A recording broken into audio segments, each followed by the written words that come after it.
ദൈവത്തിന് സ്തുതി. എസെക്കിയേൽ പ്രവാചകന്റെ പുസ്തകം എന്നുള്ള വായന 7-ാം അധ്യായം 1 മുതൽ 15 വരെയുള്ള വചനങ്ങൾ.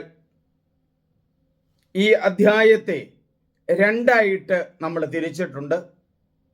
1 മുതൽ 15 വരെയുള്ള ഒന്നാമത്തെ ഭാഗമാണ്.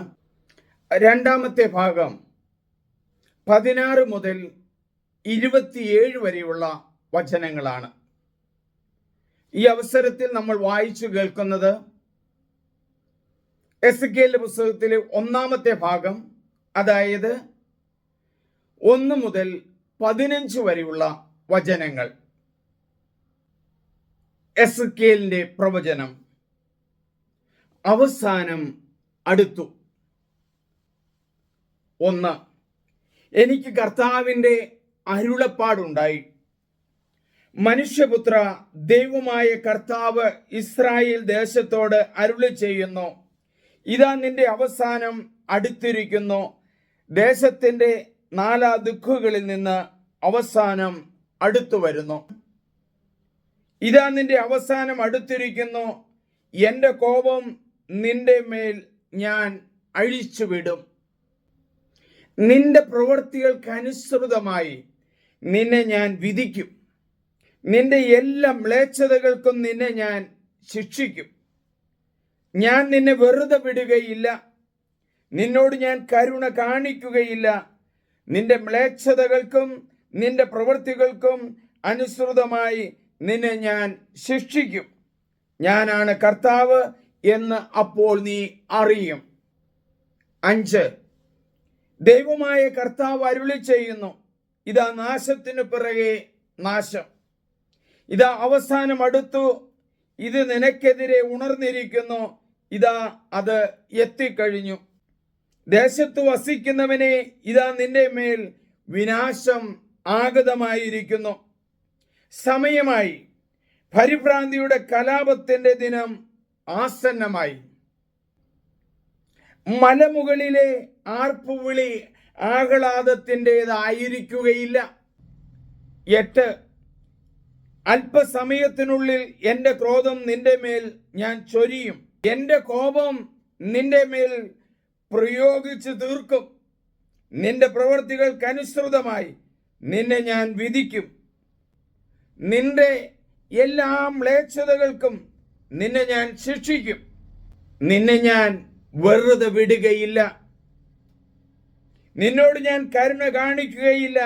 നിന്റെ മ്ലേച്ഛതകൾക്കും പ്രവൃത്തികൾക്കും അനുസൃതമായി നിന്നെ ഞാൻ ശിക്ഷിക്കും. കർത്താവായ ഞാനാണ് ശിക്ഷിക്കുന്നതെന്ന് അപ്പോൾ നീ അറിയും.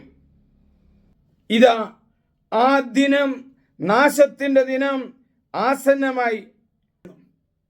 അനീതി പുഷ്പിക്കുകയും അഹങ്കാരം തളിർക്കുകയും ചെയ്തിരിക്കുന്നു. അക്രമം ദുഷ്ടതയുടെ ദണ്ഡായി വളർന്നിരിക്കുന്നു. അവരിൽ ആരും അവശേഷിക്കുകയില്ല. അവരുടെ സമൃദ്ധിയും സമ്പത്തും പ്രതാപവും അവസാനിക്കും. സമയമായി. ദിവസം അടുത്തിരിക്കുന്നു. വാങ്ങുന്നവൻ സന്തോഷിക്കുകയോ വിൽക്കുന്നവൻ വിലപിക്കുകയോ വേണ്ട. ജനം മുഴുവൻ്റെയും മേൽ ക്രോധം പതിച്ചിരിക്കുന്നു. ഇരുവരും ജീവിച്ചിരുന്നാൽ തന്നെ വിൽക്കുന്നതിനും വിറ്റ് തിരിച്ചു കിട്ടുകയുമില്ല. എന്തെന്നാൽ ജനം മുഴുവൻ്റെയും മേൽ എൻ്റെ ക്രോധം പതിച്ചിരിക്കുന്നു. അകൃത്യങ്ങളിൽ തുടരുന്നത് കൊണ്ട് ഒരുവനും ജീവൻ നിലനിർത്തുകയില്ല. 14. കാഹളം മുഴങ്ങി, എല്ലാം സജ്ജമായി, എന്നാൽ ആരും യുദ്ധത്തിന് പോകുന്നില്ല. എന്തെന്നാൽ ജനം മുഴുവൻ്റെയും മേൽ എൻ്റെ ക്രോധം പതിച്ചിരിക്കുന്നു. പട്ടണത്തിലുള്ളവനെ പട്ടിണിയും പകർച്ചവ്യാധിയും വിഴുങ്ങും. പ്രാർത്ഥിക്കാം. ദൈവമേ, എസെക്കിയേൽ പ്രവാചകനുണ്ടായ ദർശനത്തില് ഞങ്ങൾ വിശ്വസിക്കുന്നു. ഇസ്രായേൽ ജനതയുടെ മുമ്പിലേക്ക് കടന്നു ചെന്ന് പ്രവാചകൻ അരുളി ചെയ്യുന്നതായിട്ടാണല്ലോ 7-ാം അധ്യായത്തിൽ 1 മുതൽ 15 വരെയുള്ള വചനങ്ങളിൽ ഞങ്ങൾ മനസ്സിലാക്കുന്നത്, ദൈവമേ, അങ്ങ് പ്രവാചകനോട് പറയുന്നു, നിങ്ങളുടെ പ്രവൃത്തികൾക്കനുസരിച്ച് നിങ്ങളെ വിധിക്കും. പാപത്തിൻ്റെതായ പ്രവൃത്തികളാണ് ഇസ്രായേൽ ജനത ചെയ്തത് എന്ന് ഞങ്ങൾ മനസ്സിലാക്കുന്നു. പലപ്പോഴും യഹോവ പറയുന്ന കാര്യങ്ങൾ അനുസരിക്കാതെ അവരുടേതായ മാർഗങ്ങളിലൂടെ പിന്തുടർന്നത് ഞങ്ങൾ കണ്ടിട്ടുണ്ട്. പ്രവാചകങ്ങളുടെ രണ്ടാമത് പറയുന്നത്, മ്ലേച്ഛതകൾക്ക് ശിക്ഷിക്കപ്പെടും. മ്ലേച്ഛത എന്താണെന്ന് പറയാൻ പോലും പ്രവാചകൻ ധൈര്യപ്പെടുന്നില്ല. കാരണം അത്ര ശക്തമായ പാപങ്ങളായിരിക്കണം അവർ ചെയ്തത്. അവരെ ശിക്ഷിക്കപ്പെടുമെന്നാണല്ലോ അങ്ങ് അരുളി ചെയ്യുന്നത്. ഞങ്ങളുടെ സമൂഹങ്ങളിലും മ്ലേച്ഛതകള് വളർന്നു വന്ന് പലരും രോഗികളായി തീർന്നത് ഞങ്ങൾ അറിയുന്നു.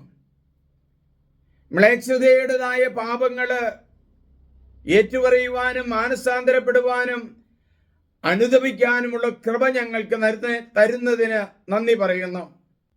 യൂഫ്രട്ടീസ് നദിയുടെ തീരത്ത് ചെന്നിരുന്നു കൊണ്ട് അവർ പ്രാർത്ഥിച്ചത് ഞങ്ങൾ ഓർക്കുന്നു. ബാബിലോൺ നദിയുടെ തീരത്തിരുന്നു കൊണ്ട് സിഹീനിയോർത്ത് ഞങ്ങൾ കരഞ്ഞു.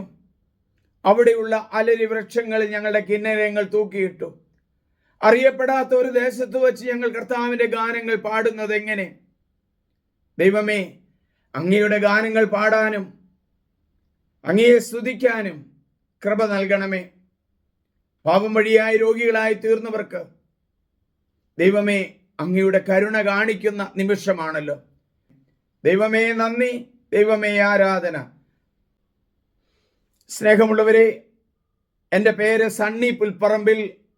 നിങ്ങളെല്ലാവരും ഇത് സബ്സ്ക്രൈബ് ചെയ്യണം, മറ്റുള്ളവർക്ക് ഷെയർ ചെയ്യണം.